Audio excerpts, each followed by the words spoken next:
but it isn't without its darker sides. According to some predictions, obesity will likely run rampant, and political corruption will become so commonplace as to be accepted. People with nothing entertaining or informative to say will broadcast their demands for attention, and once beloved performers will become pushers of snake oil. Perhaps worst of all will be the emergence of a deadly and potentially devastating disease. Think of the last time that you contracted influenza. You were likely bedridden for days, having no appetite or desire to play games. Experts predict that by the year 2020, a new virus will rise, spreading from somewhere in Asia to the rest of the world. And with international travel being available to even the most common citizen, a sickness which would have been contained in years past. It is a particularly interesting location for me to be sitting today, given that over a decade ago I sat in this very chair right here in the European Union Parliament. And at that time I warned the world of what was coming. Various representations. We were having a conversation on whether Europe should adopt the United States policy of allowing for the patents on biologically derived materials.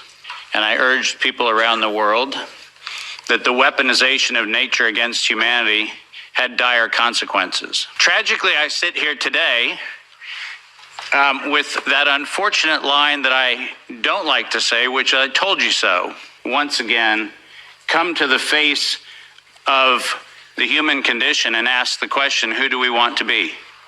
What do we want humanity to look like? I see this as one of the greatest opportunities that faces us because we now have a public conversation. So I'm actually quite grateful for this opportunity. I thank the members of Parliament for hosting this. COVID diminished my fame.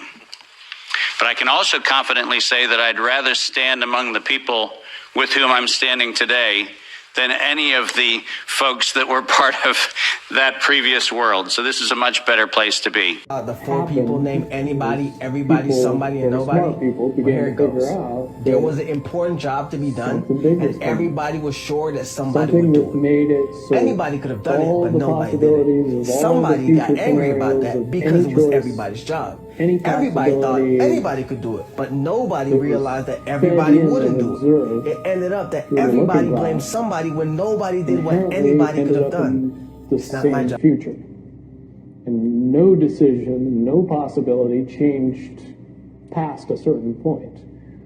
That's the big secret. All possible timelines lead to the same basic set of history in the future. That is what sends everybody that has all of the information, that knows everything, into a blind panic. The people that know everything about Looking Glass, that have gotten all the reports and all the information, the elites of the world, probably figured out that that was the end of the game. And nothing could be manipulated beyond that point. When I was in the military, it would have been before 97 when I got in trouble. One of my particular areas that I was amazingly intuitive about is problem solving / mission planning, or more specifically, taking a bad mission and fixing it. Certainly knowing how string theory and possible futures works makes it so you can work your mind very quickly to see the reality of what's happening and decide what decisions need to be made to change it for a particular outcome. At a certain point, after they're done hearing the computer tell them this is what's going to happen over and over and over and over again, all they become focused on is how do we fix it?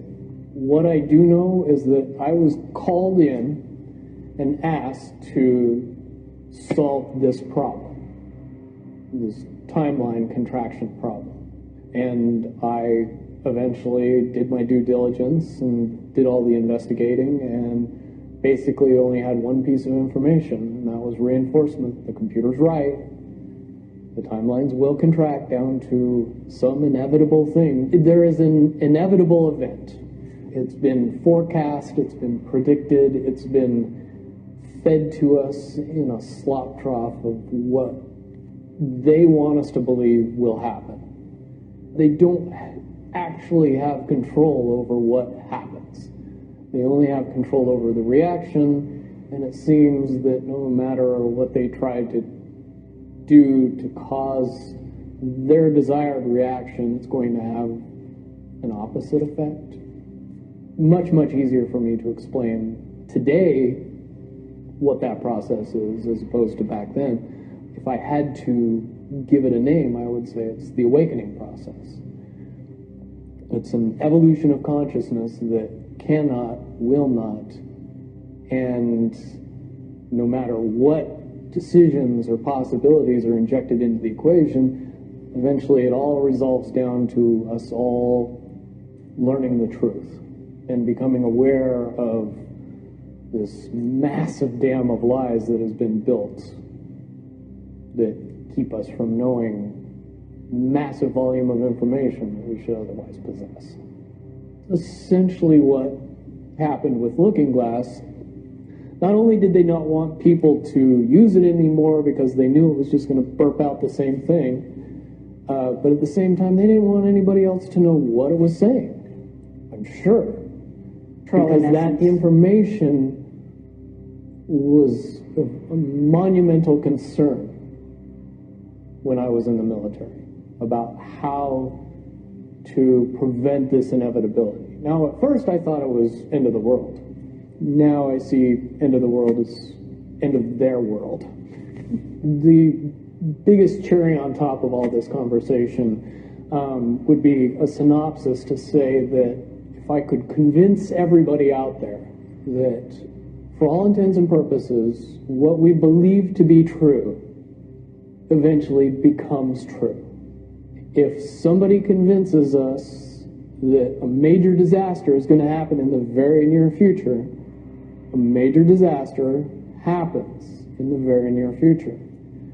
If we don't buy into that fear and accept that there is really nothing that we know is going to happen, and accept of whatever happens, that makes the convergence of the timelines happen as naturally as possible. Any attempts to try to go away from this one inevitable conclusion, I again see as a new beginning, an end of this reality, the beginning of something that we can't even possibly understand based on the level of our beliefs currently. But when all that information comes flooding out, there's going to be no denying what's true and what's a lie or what's illusion. Basically what we're experiencing right now is two master chess players sitting at the board. And one of them looks down at the board and sees that he's in checkmate in 7 moves. And he looks across at his opponent and he knows that his opponent sees it too. So there's no getting out of it. So at this point, the loser can only prolong the game. Both players know the game is over. It's only a matter of time before he does this, and then you're forced to do this, and then he's forced to do this, and eventually checkmate. We, as a race, if we could understand that the game is over, that based on the rules of the game, the bad guys have already lost, the good guys have already won. Yes, there's moves left on the table, but those moves are being forced by the player that is going to win. The only way that checkmate can't happen is if the player that's winning makes a mistake. But from all of the information that I've gathered, all of the information that's been given, all of the information that's been vetted to me, it seems pretty obvious that the good guy player on the side of the chessboard knows exactly what has to be done to win the game. And so at this point, any mistake would be all but impossible. But again, you really have to understand the game to know that the guy that's losing is lost. And I'm sure most people sitting watching a chess match between two advanced chess players know the game's over long after the two players know it's over. Because they can't see the board and see that there's only 7 moves left.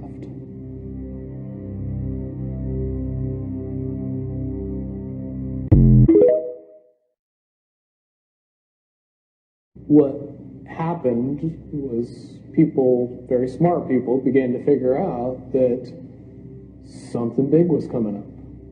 Something that made it so all the possibilities of all the future scenarios of any choice, any possibility that was fed in and observed through the looking glass inherently ended up in the same future.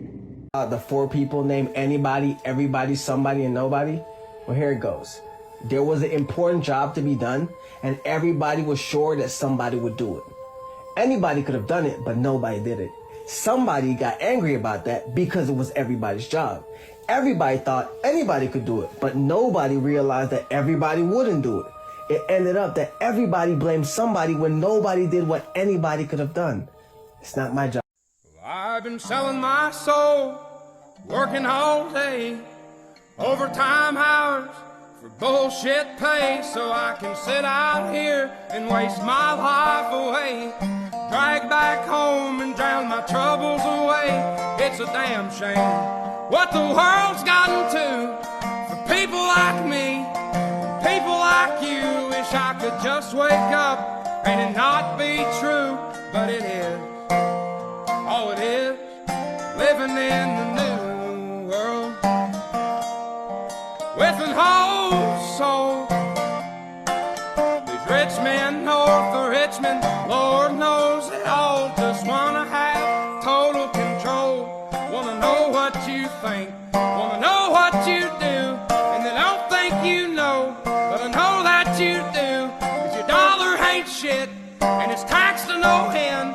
'Cause the rich men, cause the rich men.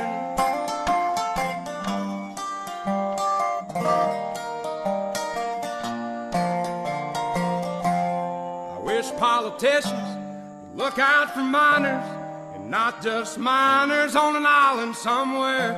Lord, we got folks in the street, ain't got nothing to eat, and the obese milking welfare. God, if you're 5'3" and you're 300 pounds, taxes ought not to pay for your bags of fudge rounds. Young men are putting themselves 6 feet in the ground, 'cause all this damn country does is keep on kicking them down. Lord, it's a damn shame what the world's gotten to for people like me, people like you. Wish I could just wake up